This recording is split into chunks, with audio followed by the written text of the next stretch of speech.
Hi there, and welcome to Cretan Classics. Joining me today in this very special episode, you all know it's the top 12 tunes of Genesis. Please welcome my special guest all the way from Australia, Bicycle Legs himself.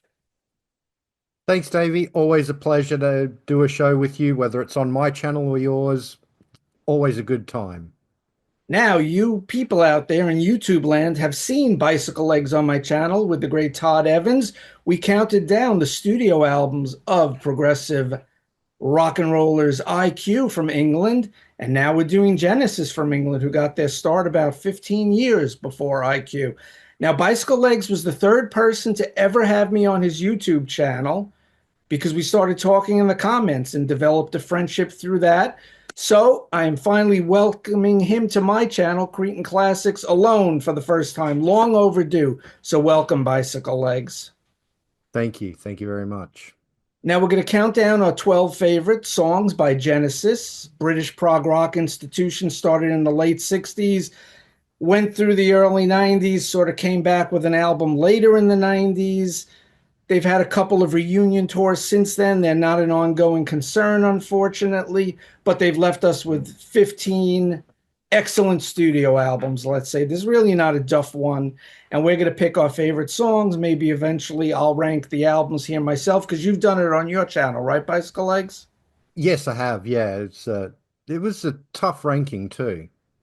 I have a sort of idea of mine, but I may have to tweak Mm. it a little. But at any rate, I've been listening to their catalog for the last couple of weeks now.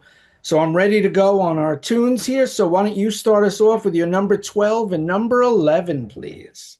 All right. Well, my number 12, funnily enough, is going to come from the album that when I did my ranking was actually at the very bottom of the list. Oh, So, and that is from the album We Can't Dance. The song is the opening track, No Son of Mine. wow.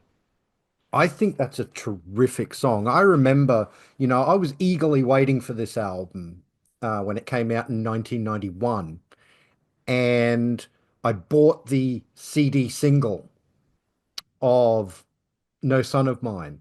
I Or have that actually, here.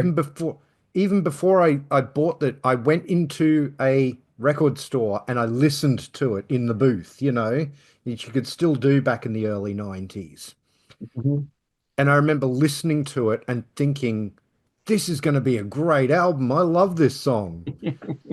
The album turned out to be, well, it's good in parts. The bits that are good on this album are really good. The bits that are not good on this album are really not good. But No Son of Mine is just an excellent way to kick off the album. It's musically, it's really, really good. It rocks. I mean, drums are just thumping in this song. Lyrically, it tells a really heartbreaking story about a young lad who, doesn't get on with his father, and his father disowns him and throws him out of the house and all this sort of thing. It's, got great keyboards from Tony. It's got some really good guitar. Although that guitar you hear at the beginning, that is not actual, well, it is Mike playing, but it's not Mike playing because it's actually a sample that Tony took and played on his keyboard. So it's a sample of Mike's playing, but it's actually Tony playing it on a keyboard. That I did not know. So yeah. Um, he uses the same sample on, there's a B-side from this album called On the Shoreline, which is also, I think, a really good song and probably should have been on the album rather than a couple of the other songs on this album. But it uses the same sample. So, um, yeah, it's just an amazing way to kick off an album. No Son of Mine. I still love this song to this day. So yeah, just snuck into my top 12 at number 12. At number 11, I'm going to go for a song from the 80s, a song from the Abacab album, and the song is Dodo slash Lurker. Nice. Now, I mean, it's probably the one song on this album that is sort of traditional Genesis. This Abacab album was very much about Genesis trying to break away from the sound that they'd established throughout the 70s. And a lot of the album does do that. It does break away from that sound, but this is like the one throwback to the progginess of the 70s. And but it's got some wonderful spooky keyboards on it. And again, Phil's drumming is just amazing on this song. The lyrics are kind of cryptic and deliberately so. I think Tony wrote the lyrics, and even he said he doesn't really know what they're about. They were just meant to be kind of cryptic um, lyrics and that sort of thing. But I like them a lot. Phil sings them great too. And yeah. And one bit I love in the lurker section is um, the lyric he says, and then he spoke, and this is what it said to me. And then what he says isn't any words, it's a keyboard solo. Right. So, It's a um, weird sounding yeah. keyboard. Yeah, I love it. I love it. Tony was really into his, Sorry. yeah. No, Tony was really into his weird keyboard sound phase on Abacab, and I'm here for it. I love it. So yeah, that's my number 12 and my number 11, Davey. Nice. Interesting choices. My number 12, going back, it's a little over 3.5 minutes long. It was actually the first single that came out from this album about a week before my birthday in 1974. It preceded The Lamb Lies Down on Broadway by a week, and it is Counting Out Time from CD or LP number one. And it's a rare song because in the Genesis catalog at the time, it's a rare song because it was not a band collaboration. Gabriel basically wrote it before the whole project began. And it didn't chart anywhere, surprisingly, because it's so bouncy and catchy. And to me, it has a very Beatlesque nature to it. Gabriel has a very quirky lead vocal, and Collins excels on some excellent backing vocals throughout the song. Hackett's guitar solo, which is really good, but it sounds odd. It was filtered through, and I didn't even know they had these at the time. And I'm going to read what I wrote in my notes here. An EMS Synthy Hi-Fi guitar synthesizer. And that's what gives it that odd Yellow Submarine, Octopus's Garden, Beatley type feel to me. And Hackett also has some nice riffing during the song, and I like the way Rutherford's bass bubbles and burbles along as Banks almost takes a back seat here, which is a little unusual for a Genesis song. But I wrote down it's a wonderful yet odd pop confection. The lyrics are about the main character's first sexual experience, so maybe that's why it didn't connect with listeners, or maybe the record label didn't push it because of that. But the main character, Rail, in The Lamb Lies Down on Broadway, that's what the song is about, his first sexual experience. And it's from The Warped Mind of Peter Gabriel. You gotta love it. That's my number 12, Counting Out Time. Moving a little further back into the 1970s, going to their third album, Nursery Crime, from 1971, a nearly 8-minute song, the last song on the record, The Fountain of Salmacis. This is their first LP with Hackett and Collins. Lyrics are by Banks and Gabriel, and it tells the story of the Greek myth of Salmacis and Hermaphroditus. Hopefully, I'm pronouncing that right. Banks makes use of the mellotron throughout the song, and coupled with his organ playing here, that totally makes the song for me. Banks makes the song. Rutherford and Collins also gel quite well to propel the song forward. Hackett has an excellent guitar solo, but when doesn't he, really? About halfway through the song, and another tasty solo at the end of the song as well. For anyone who hasn't seen it, there's a great clip on YouTube. I think it's from Italian TV, maybe from European TV. I think it's from Italy or no, it's Belgium, from the early Yeah. 70s of them playing the whole song. And it's amazing to watch them play. Just the way Banks moves on the keyboard's great. Love this song, Fountain of Salmacis. Check out the video from Belgium if you haven't seen it. And it's an awesome way to end their first foray with the new lineup. And it has that little fake ending where you think it ends and then it comes back for about 10 seconds more. So my 12 is Counting Out Time from The Lamb, Fountain of Salmacis from Nursery Crime, my number 11. Yeah, I have a funny feeling we're going to be talking about Fountain of Salmacis little more a little later. Okay. But yeah, I mean, those Belgian performances, there's actually about four songs I think they did, and they're all worth checking out because it's great to see the band, and it's very early stuff because it's before Peter Gabriel was doing any of the theatrical stuff with the masks and the costumes and all that sort of thing. So it's a really, really interesting sort of glimpse into what this band were before they really sort of broke through. Isn't he in his black Um, leotard throughout the all the yes, songs? Yeah. Okay. yeah. So yeah, no, definitely worth checking out. And Counting Out Time, I think it was a little too odd to be a successful single.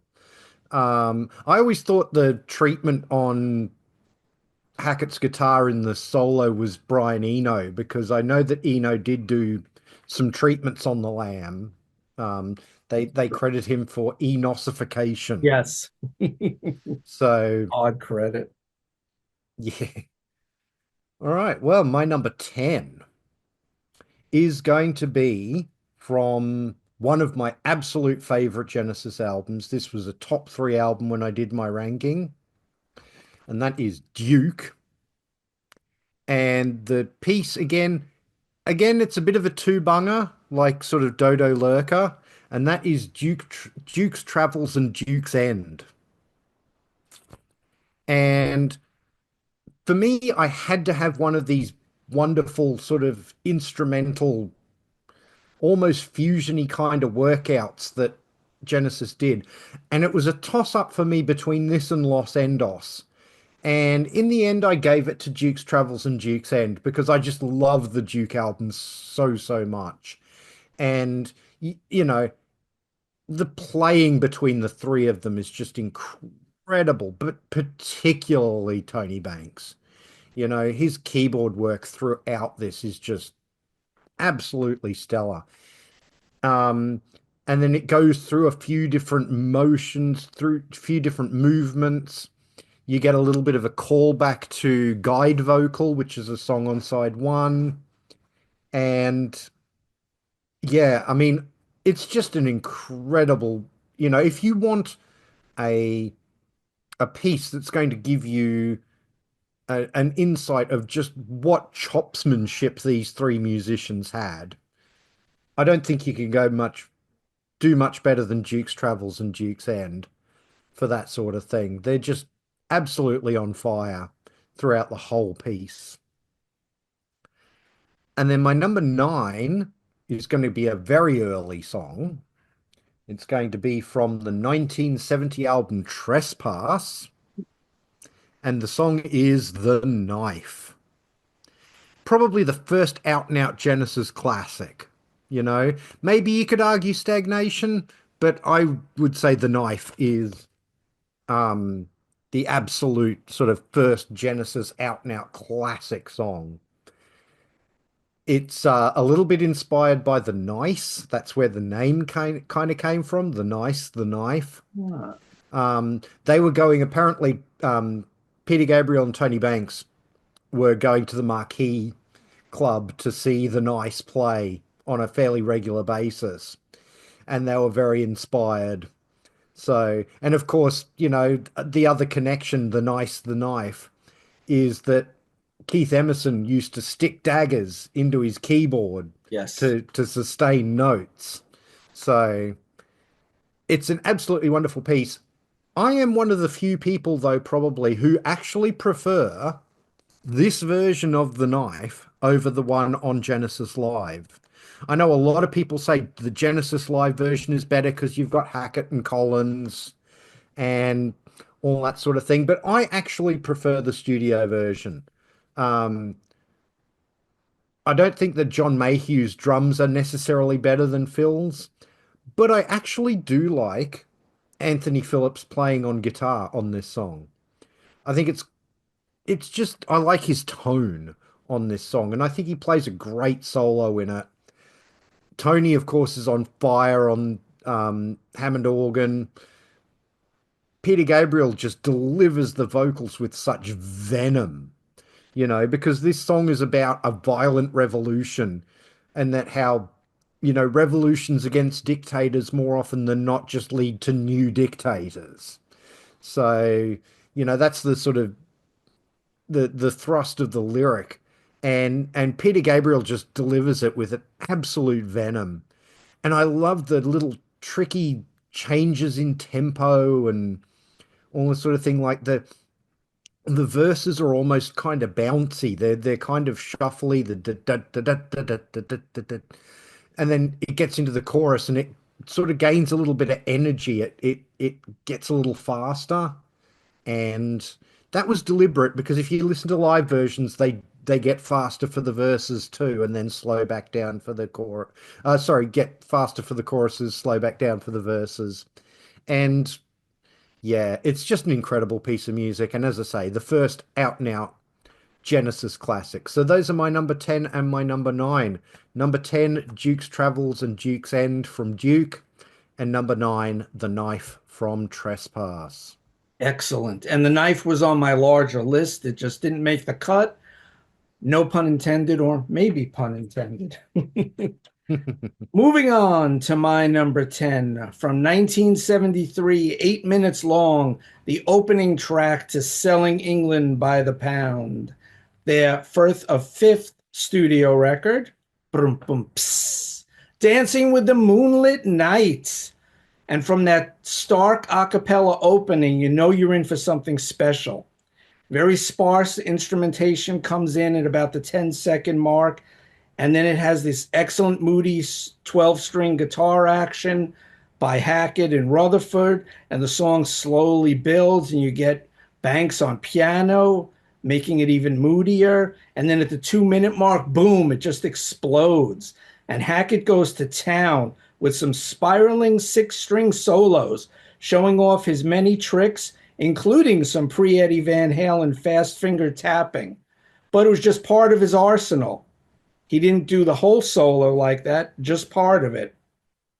And below that, Rutherford has some really fast 12-string guitar electric rhythm that's great right underneath Hackett, backing him up. It underpins Hackett's solo section, which I love. And Banks shines all the way through on piano, Hammond organ, Mellotron, and for his lead, the ARP, the ARP synthesizer. And Collins plays mellow during the gentle sections. He has like a very gentle touch on percussion, great backing vocals. And then during the fast sections, he just plays like a monster. He's such an underrated drummer. And a lot of people don't even know he played with the Fusion band in the 70s for a few albums, Brand X. So he was a highly coveted drummer. He did so much session work and producing in the 80s. The guy was such a wonderful player, and it's a darn shame that he can't play anymore. It must be as Mm, heartbreaking it is as it is to all of his fans. It just personally must be so hard for him not to be able to play the drums, which was probably one of his first loves and passions. yeah. And of course, Gabriel's lyrics here, the British press, the musical press in England, much worse than the American press. And they were sort of saying that the band was focusing toward the American market, which I don't really see how they were, because they hadn't even gone to America until this record came out, Selling England by the Pound in 73. And the British press was saying, oh, they're focusing on America. So Gabriel specifically wrote these lyrics about England and about the state of England at the time, what he thought about it. He throws in a lot of British references to the lyrics, and it's a stellar song to start off their fifth album, their fifth studio album. So that's my number 10, Dancing with the Moonlit Night. Number 9, Going Back to the Lamb, lies down on Broadway. The 8-minute song, one of the 2 longest tracks on the record, In the Cage. 6th studio album here. And The Lamb is one of their most endearing albums, and this is one of their most endearing tracks. Mainly musically, it was written by Banks, and to me, it shows off his compositional skills and, of course, his keyboard soloing skills. He might not be as show-offy as Emerson or Wakeman, but the guy could get it done. And he is a great songwriter, lyricist, composer, and now he does classical music. So that's where his heart really is and always was in composing. And I always thought he led the band with sort of a velvet glove, like he was the lead. It was a democracy, but he was the leader, and he and Hackett butted heads. But since they were British, it never really came out in the open, and that's why Hackett left eventually. But they're all great players in this band. Everyone who's ever been in the band is a really good player. Banks' fast keyboard runs on this song just make the song for me. To me, it's friggin' awesome. I have in my notes. And wisely, the band kept this song or part of the song through their repertoire on and off throughout their whole touring career. To me, it's one of the highlights on The Lamb. So, number 9 in the cage, number 10, Dancing with the Moonlit Nights. Very nice. And I think, I'm not going to say much about those because I'm going to be talking about both of those songs as we go into it. So, but yeah, great choices.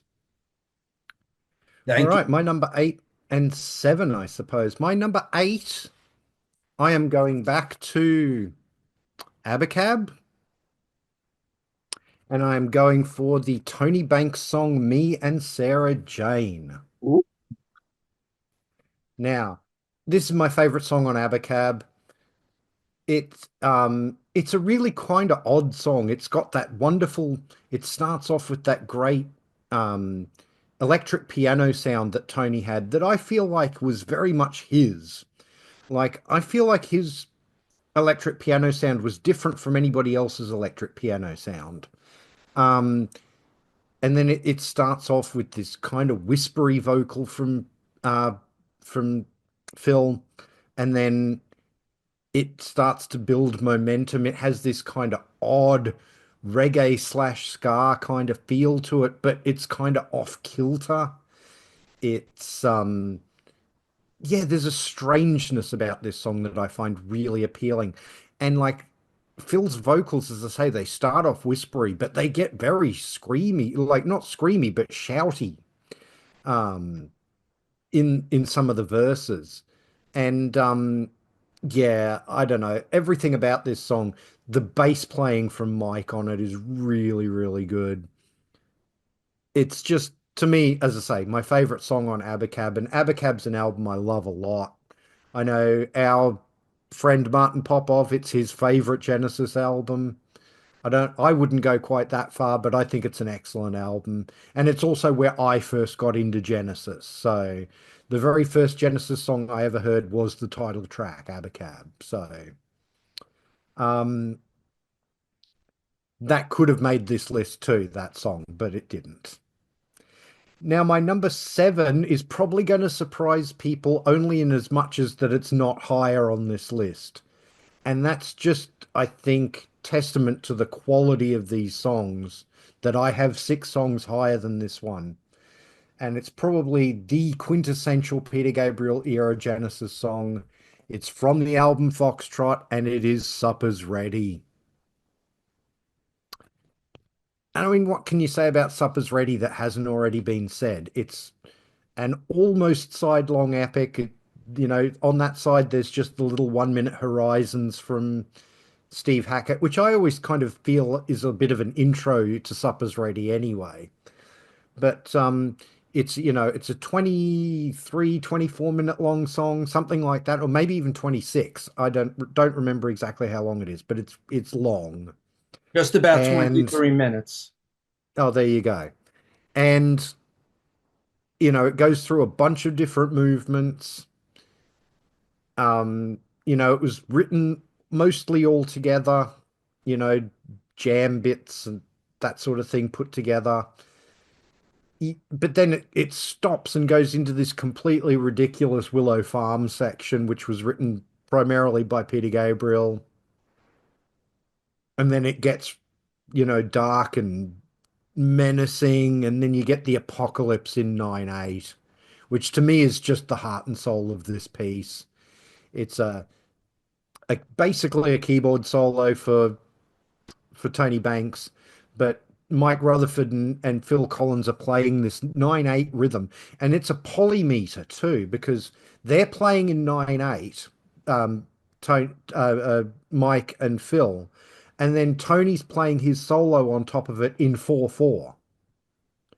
So the 2 meters kind of mesh together like that and cross each other and come back and meet again, and it's just wonderful. And then you get the 666 part with Peter Gabriel, doing this huge declaration, which apparently Tony at first really hated. He didn't want Peter to sing on that part. But then he realized that it was wonderful and he loved it.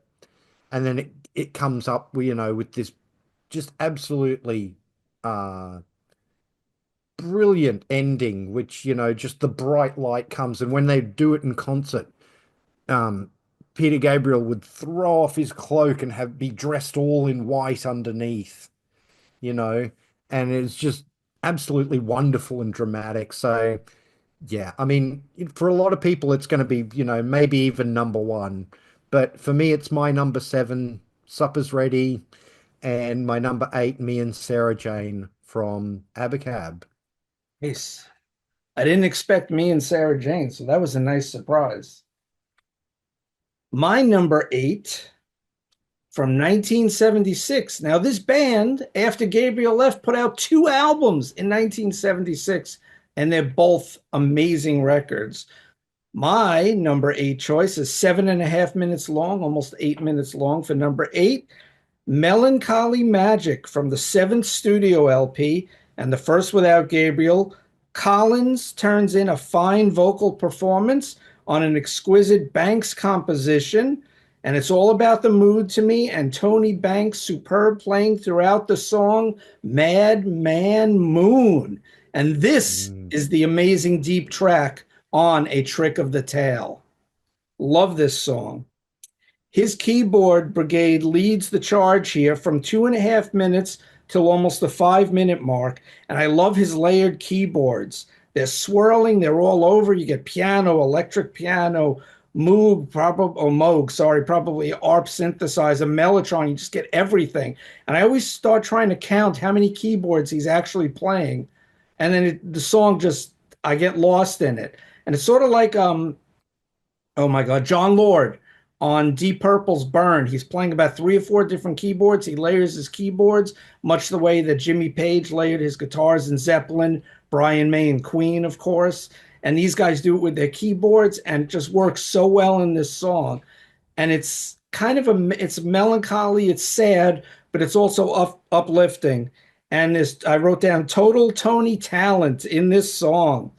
There's a quick, fast section highlighted by Collins on the drums and vocal run until the moody music returns, and it has just an excellent ending to it as well. So this is a great deep track if you don't know it from A Trick of the Tail. The fourth song, end side one on the vinyl, Madman Moon, is my number eight. Moving on to my number seven on a different page, going back to an album you just mentioned, Foxtrot from 1972, the 7+ minute opener, Watcher of the Skies, the lead track and single from their fourth studio LP, Foxtrot. This track opened many Genesis shows for years during the Gabriel era.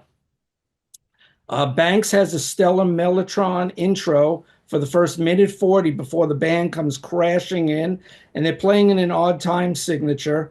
I think I read that the rhythm section is playing in 8/4, and then Banks is playing in 6/4, something like that. So once again, they're messing with the time signatures. And there's an almost militaristic beat to the way Collins and Rutherford are playing drums and bass, and they each shine on this song, as does Hackett with his solo midway through the song.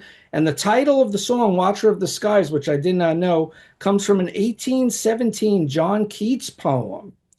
And Banks and Rutherford co-wrote the lyrics from a sci-fi point of view. They were inspired by Arthur C. Clarke, and they wrote about an alien surveying a desolate planet Earth.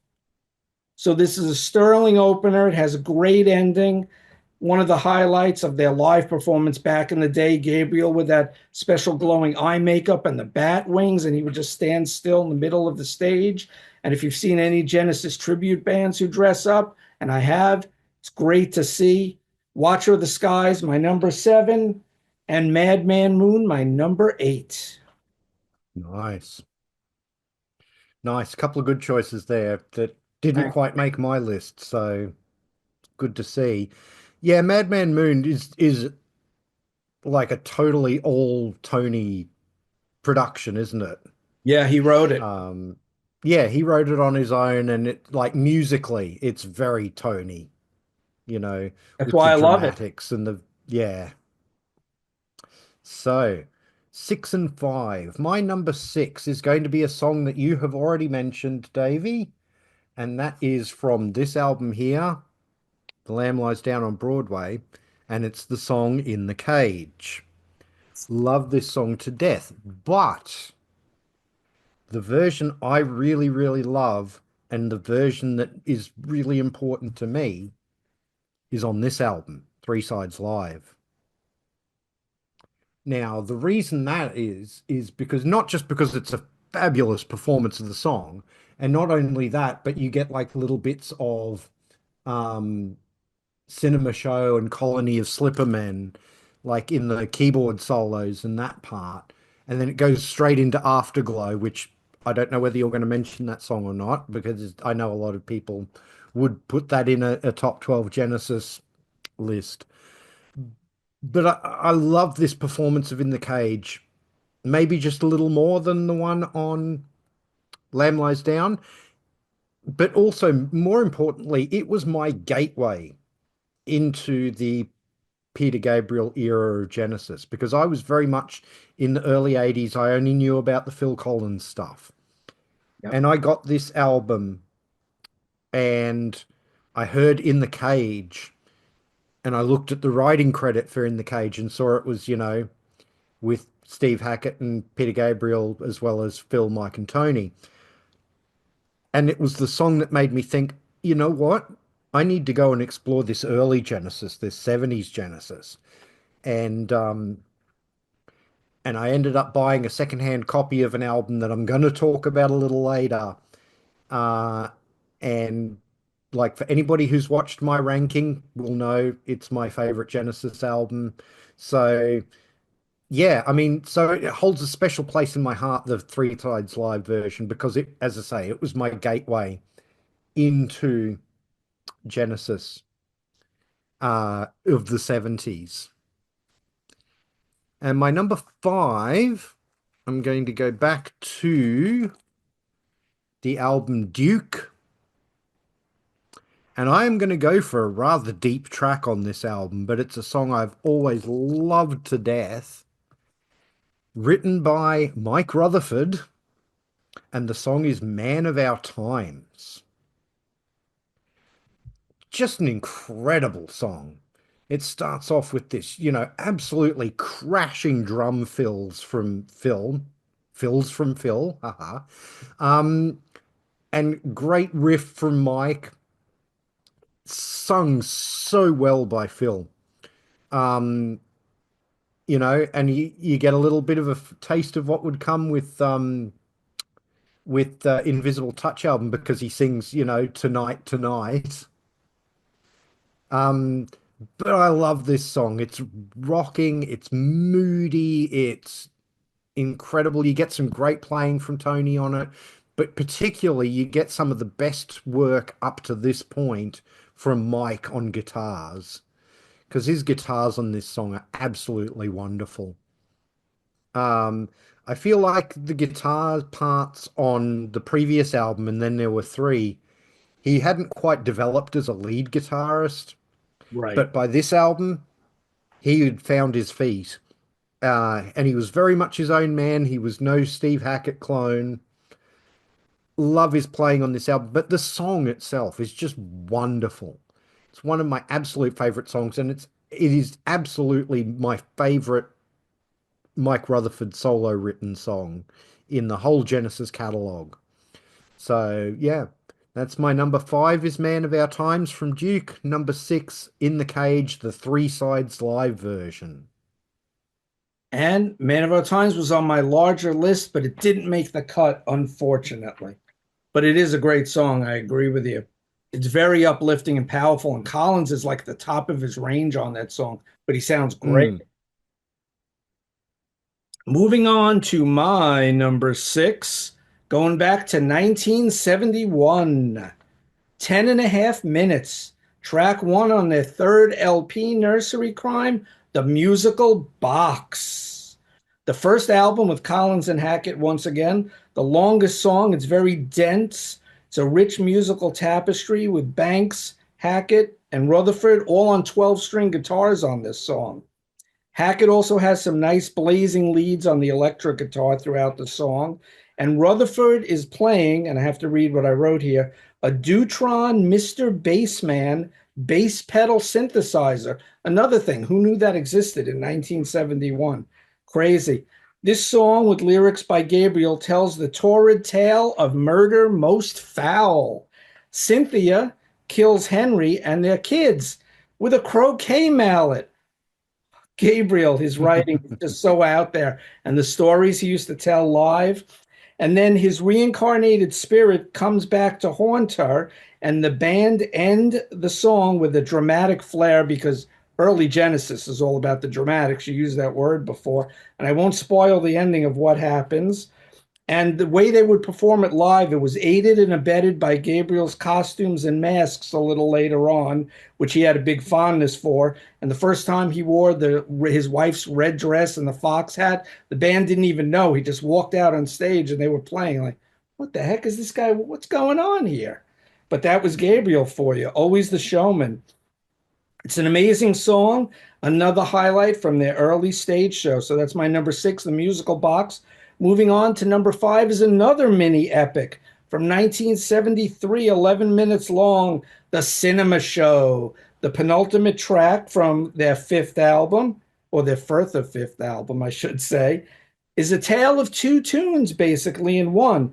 The first larger part of the song is mainly acoustic with vocals until Hackett's icy lead guitar comes in and ushers the second instrumental half of the song.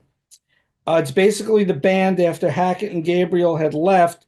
It's composed by Banks, Collins, and Rutherford, and this stayed in their set for most of their career because they just gelled the way they played this part of the song. And Hackett's still he's riffing on the electric guitar, but it's more about the other three members at that part of the song. Uh, Banks gives quite the master class here once again. And Banks and Rutherford penned the lyrics to the song, and it's inspired by a T.S. Eliot poem, The Wasteland, which I did not know. So that's pretty interesting that these guys were inspired by great authors from the past. So my number five, The Cinema Show, and number six, The Musical Box. Talking about the cinema show and In the Cage, probably two of the absolute best Tony Banks keyboard solos. Yep. Probably the only other one I would add to those two to make a nice sort of top three would be his solo in Colony of Slipperman. Interesting Um, choice. that love that keyboard solo as well. He's always But so melodic. That's the great thing about yeah, Banks. yeah. So my number four and my number three are both songs that you have already mentioned. So my number four comes from my favorite Genesis album, Nursery Crime, and it is The Fountain of Salmacis. Um, yeah, I mean, you talk about drama. This song has it. The beginning, you have this huge mellotron swell Oh yeah. while Tony's also playing this sort of little arpeggio on the Hammond organ. Right. Um, it's just incredible. And it starts off with this kind of eerie kind of feel to it as Peter starts singing the lyrics and Phil's just doing a little bit of hi-hat on the drums at first, and then they all come in and it just absolutely takes you away. As you said, it's the story, the old Greek myth of Hermaphroditus and Salmacis enticing him into her snare and that sort of thing. It's pure myths and legends. And but it's a great lyric. I really, really like it. And it's just some of the best playing that they had up to this time too, you know. Um uh I talked about um you know I've talked about, the various players on this album. On this particular song, Mike Rutherford is an absolute beast on the bass. He's just playing these beautiful, he's really rumbling under there. And Steve Hackett's wonderful. Tony's great, as we've already said. Phil's going nuts on the drums, and Peter's just taking it away with his vocals and playing some beautiful little flute bits as well. So, yeah, you can't do much better. Well, you can do a little bit better because I've got three songs that are better. So, my number three is, as I said, also a song that you've already mentioned. It's from this wonderful album here, um, Selling England by the Pound, and the song is Dancing with the Moonlit Night. Wonderful way to open an album. You may not have seen this yet, Davey, but Martin Popoff has just put out a new episode of History in Five Songs, his podcast. And it is about songs that start only with vocals. I haven't And heard. this song, no, no, no, it's only literally just dropped in the last half an hour or so, or hour. And he mentions this song apparently. I haven't listened to it either, but I just commented to him that this was the first song I thought of when he brought up that topic, and he said, "Yes, I mentioned that song in the podcast because it starts off with just Peter's voice, can you tell me where my country lies? Said the unicorn to his true love's eyes." And then you get the little bit of keyboard to back him up, as he goes into it. "It lies with me," cried the Queen of Maybe. And the lyrics are wonderful. You say they're very English and deliberately so, but they're also kind of cryptic, which I like. You know, there's a bit of a dig at consumerism in this song. Um, Knights of the Green Shield stamp and shout. There's a lot of puns in this song, because Green Shield stamps was kind of like food stamps, in America. Or, they were, I don't know if they were like, they weren't food stamps as in a program run by the government, but they were like, you'd go to your supermarket and you would collect these stamps, and if you collected enough of them, then you could cash them in for things and that sort of thing. So yeah, it's just a wonderful song. You talked about Steve Hackett solo with his tapping and just fabulous, fabulous guitar playing. It's one of my favorite Steve Hackett guitar solos. There's a much more famous Steve Hackett guitar solo on this album on a different song, which I don't know whether you're going to mention that song or not. But the thing is, in the Dancing with the Moonlit Night guitar solo, that's very much Steve Hackett, whereas the one I'm talking about was a solo that was kind of written for him, and he was playing somebody else's melody, whereas this was very much him coming up with his own guitar solo, and that's why I probably like it a little bit better. But and then it ends with this really quiet, eerie, you know. I think they called the piece Disney when they first played it in their jams. This tinkly little dee dee dee dee dee dee dee dee, and it just kind of drifts off into Fantasyland or something. But in a kind of sinister way. It's not all sort of tinkly fairy dust kind of music. It's tinkly in a kind of sinister way, and I love that about the ending of Dancing with the Moonlit Night. So yeah, that's my number three, Dancing with the Moonlit Night. Number four, Fountain of Salmacis. All right. Excellent choices. I wonder who had those. Moving on to my number four, Back to the Lamb once again. for the near 5 minute intro track, the title track, The Lamb Lies Down on Broadway. And it begins with great piano work from Tony Banks.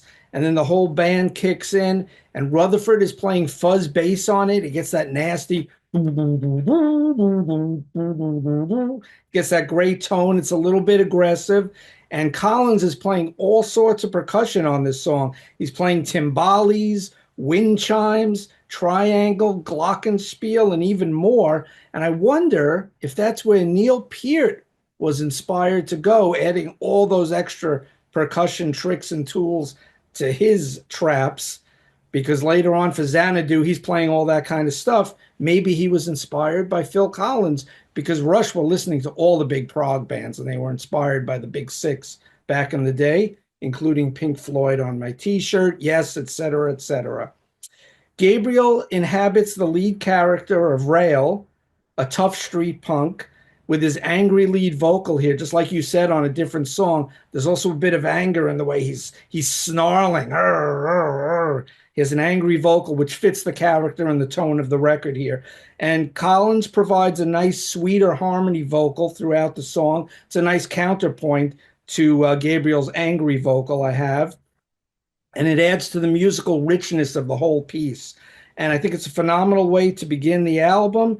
And many proggers see this as their magnum opus. I might have a different number one album, but you can't deny there's great stuff on The Lamb Lies Down on Broadway. Title track, my number four song. Moving on to an album you mentioned and I mentioned, 1976, the near 6 minute opening track to A Trick of the Tail, Dance on a Volcano. This is my favorite song from their seventh album with Phil Collins on lead vocals. And this is the first time you heard him. If you put the needle on the vinyl, put the cassette in, this was what you heard. And besides acquitting himself quite well in the vocal department, his drum work on this album, and especially this song, is freaking phenomenal. It's fantastic here.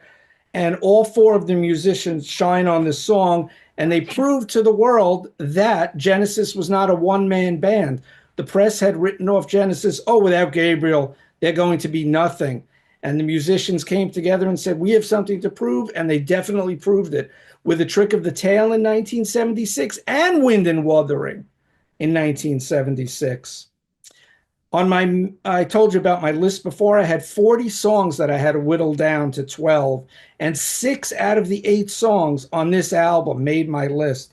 That's how much I love this album. But to me, none beat the opening track here, and it shows off all the quartet's musical prowess. So, Dance on a Volcano, my number 3. Lamb Lies Down on Broadway title track, my number 4. Right. Well, I've got to say my number two and my number one, you'll be perhaps happy to know you have both already mentioned both of these songs. So my number two is going to be from my favorite Genesis album again, Nursery Crime from 1971. And the song is The Musical Box. It had to be on this list, didn't it? Um, this this is the first Genesis, Peter Gabriel era Genesis album I bought. It was in the sort of mid 80s, and I, back then, we didn't have streaming, we didn't have YouTube, we didn't have any way you could, check music out before you bought it. So a lot of the time, and I still do this to this day, is I'll see a record, and if it's, you know, priced low enough, I'll take a punt on it. I'll just buy it and see what take it home and see whether I like it or not. And that's what I did with Nursery Crime. I found it in a sort of lower price. Wasn't this is an original pressing, whereas the one I originally bought was an 80s pressing. And I took it home, dropped the needle on it, instantly fell in love. It starts off with those incredible chiming 12-string guitars where you've got um, Steve Hackett, Mike Rutherford, and Tony Banks all on the 12-string guitars. And ah, just incredible. and it starts off, really quiet, and then it builds and it builds, you know. It's building, and then you get that dun dun dun dun dun beep beep dun dun dee, dee, dee, dee. And then yeah, when that part started, I was like, wow, I am in for a treat when I was listening to this album for the very first time. And it just keeps going, and then it gets really quiet again, and it does that, I've been playing here for so long, and all this time has passed me by, and it builds up again. And they would bring that last sort of 3 minutes of this song back in the 80s and play that live. Um, and then it builds up, that you stand there with your fixed expression, casting doubt on all I have to say. And, and then goes into the why don't you touch me now, now, now. And it's just wow. And just, and then it comes to this round, full stop ending, dun, dun, dun, dun, dun, dun. My 15-year-old mind was completely blown by the end of this 10-minute track. It was like I'd only been into prog for about 12 months by this stage. And yeah, it was just absolutely incredible. Love that song to death. My number one, though, is going to come from an album that you said I'd talked about, but I actually haven't yet. But it is a song you just talked about, and it's my number one. And it just, how can I explain it? I think the best way to explain it is to just go ding ding ding ding ding ding ding ding ding ding ding ding beam beam beam beam beam dance on a volcano from A Trick of the Tail. Now, I love this album, but it's not quite a top three Genesis album for me. My top three are Nursery Crime, Selling England by the Pound, and Duke. This is not far behind. This is probably number four or number five. But but Dance on a Volcano to me is the very, very best Genesis song. It starts off with that great intro. And then it goes, you get this quiet, almost pastoral, da da da da da da da, da. And it lulls you into thinking that that's the sort of piece you're going to get, and then you get into the verse, and then all of a sudden it's like twice the tempo. Holy Mother of God, you've got to go faster than that to get to the top. It's these weird time signatures that they're using too, with Phil just doing these little pitch, pitch, on the kit during the verses. And then you better start doing it right. And you're back into the pastoral bit, you know, and then it goes back into the verse and pastoral bit, and then it goes into another completely different section. I mean, it just takes you on a journey, this song. And it's not a sidelong epic. It doesn't need to be. It's only sort of like 7, 8 minutes long, however. Six, You know, 6 minutes. well, there you go. But it feels like it takes you on just such a journey. And to me, it's the quintessential Genesis song, even though it doesn't have Peter Gabriel on it. To me, it sums up everything about what makes 70s Genesis in particular so great. So that's why my number one, Dance on a Volcano from A Trick of the Tail. Number two, The Musical Box from Nursery Crime. Excellent choices. I should speak quickly about my history with the band. Now, the first album I ever bought by Genesis, this was on vinyl back in the day, 1981 to 81 or 82. I bought Abacab. This was the first one I bought on vinyl from hearing the songs on the radio. Abacab, No Reply at All. And I think they may have been playing Keep It Dark at the time, too. They ended up also playing Man on the Corner, Like It or Not, and I think another record, at least on New York rock radio. So they were playing about 5 songs, 6 songs, maybe about two-thirds of the record. But before that, I had heard on New York Rock Radio Misunderstanding from Duke, Turn It On Again from Duke, and Behind the Lines from Duke. And I love those 3 songs, yet I didn't buy the record, probably because I only had a paper route. I didn't have a lot of cash on hand, so you got to be careful what you buy when you're a kid. And out of all my friends, I was into music more than anyone else out of all my local friends here. But then a few years later, actually, this is the late 80s, 88, I started working in a record store on Long Island, Titus Oaks, famous record store. And the guy hired me because I actually helped a customer. Someone came in and said, "Do you know where to find this Billy Joel song?" And I was like, "Yeah, it's on whatever album." And I think I impressed the store manager and he hired me because of that. And because I had worked in another record video store. So guy George, who hired me, he and Joe said, "What's your favorite band?" I said, "Oh, yes, they're my favorite band." And they said, "What about old Genesis?" I said, "Well, I like the stuff on the radio." They said, "No, the 80s stuff, that's just pop music. You got to go back and hear the stuff with Peter Gabriel." No internet, like you said. I didn't know about this stuff. I was listening to the radio in 77. I don't remember hearing any Genesis until 1980, the Duke album. I don't know if they played it and it didn't hit my ears. But so I came in with the 80s like you did, but then I learned to love the 70s stuff. The first record they played me, Selling England by the Pound. And that's why it could be my number one Genesis album.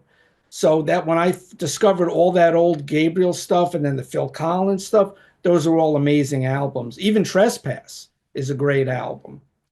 So that's my history with the band briefly. And moving on to my number two, without further ado, 9.5 minutes long from 1973, Firth of Fifth from Selling England by the Pound.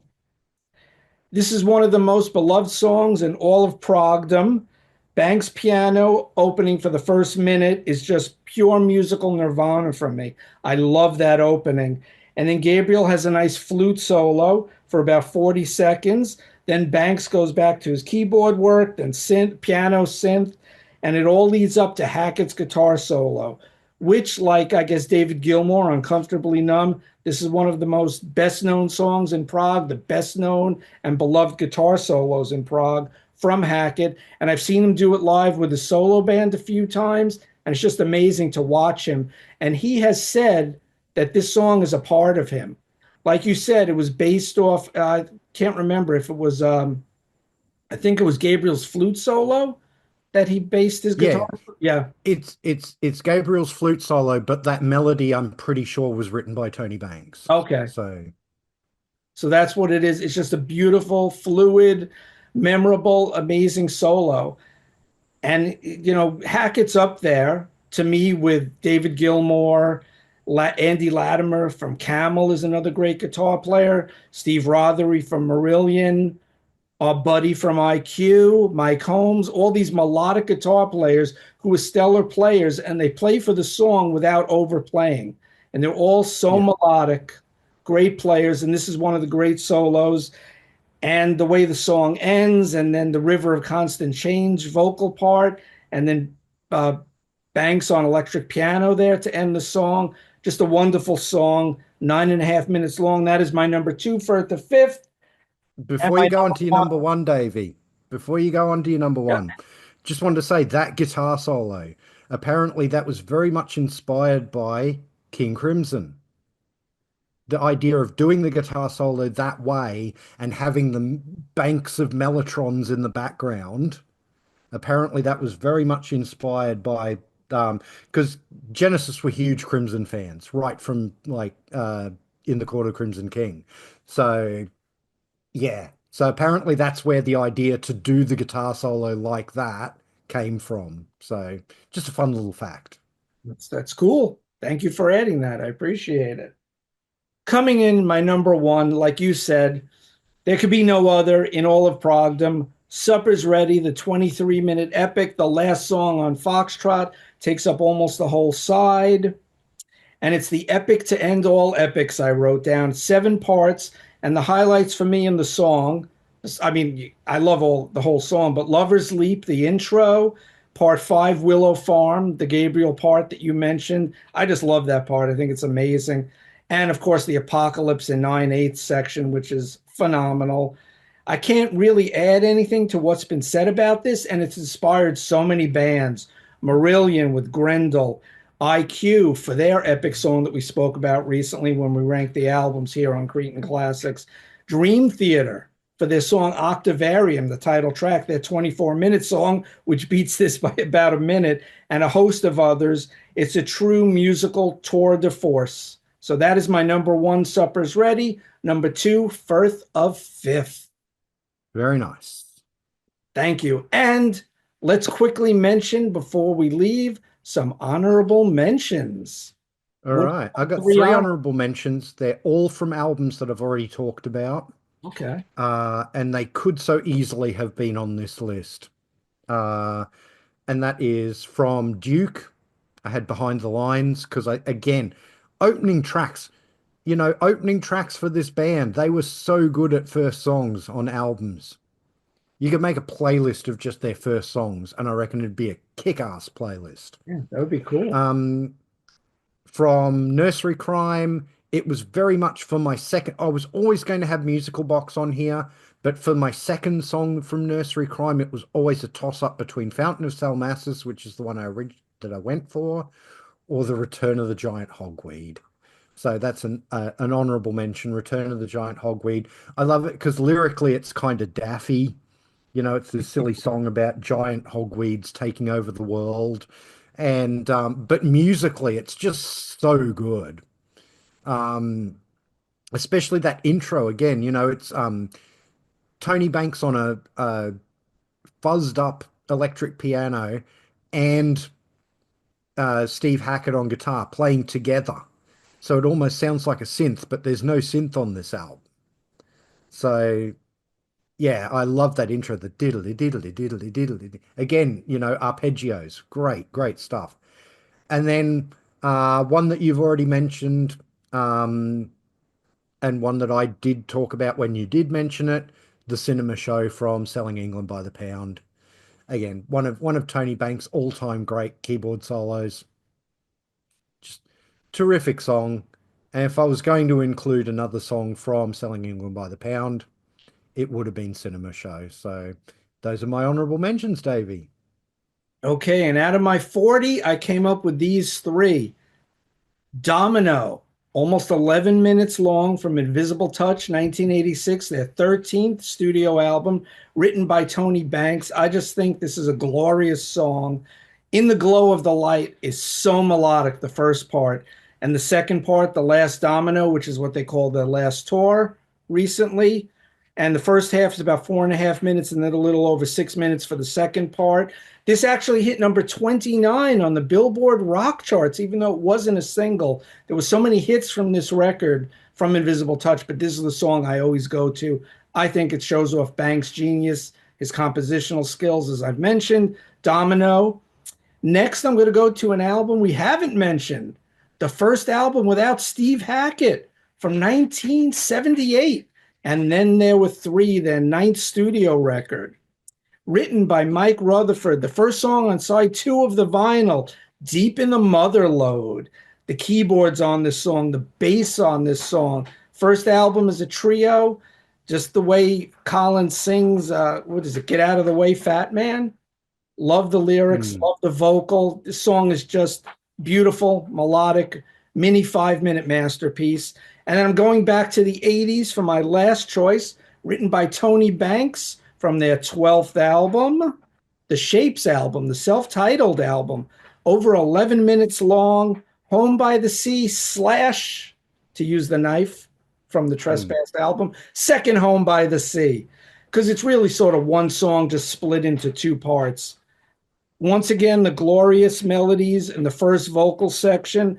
And then I really actually surprisingly like the weird synthesized drums, the Lynn drums, the Sin drums he's playing on part two. It sounds really good to me. It's from the 80s. You could tell it's of that era, but I just love this song. So Home by the Sea, second Home by the Sea, Deep in the Mother Lode, and Domino are my honorable mentions.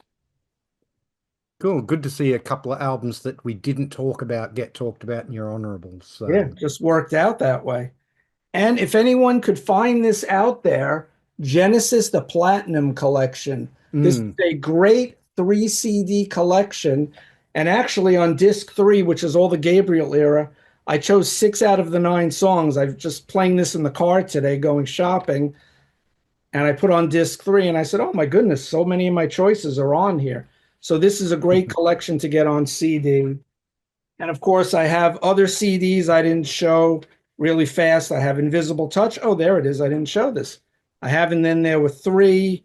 The Great Wind and Wuthering. I couldn't pick any songs off here, and it's a darn shame because there's some great ones. There's even some good stuff on this album. yeah, yeah. I've done an in defense of that album on my channel. Yes, and I've seen that. And everyone should watch Bicycle Legs channel. I've been on a few episodes. He's got some great Yep, stuff. He just doesn't talk about prog. He talks about rock and a lot of new wave stuff from the late 70s, yep. early 80s. And he goes all over the musical map and he's got some great shows. And you should check out in all the prog fans his Bicycle Legs Discovers Rush series. Because down there in Australia, you didn't really ever hear Rush on the radio Nope. played the first album, which sounds sort of a little like Led Zeppelin. It's more of a hard rock album, and you were turned off to that.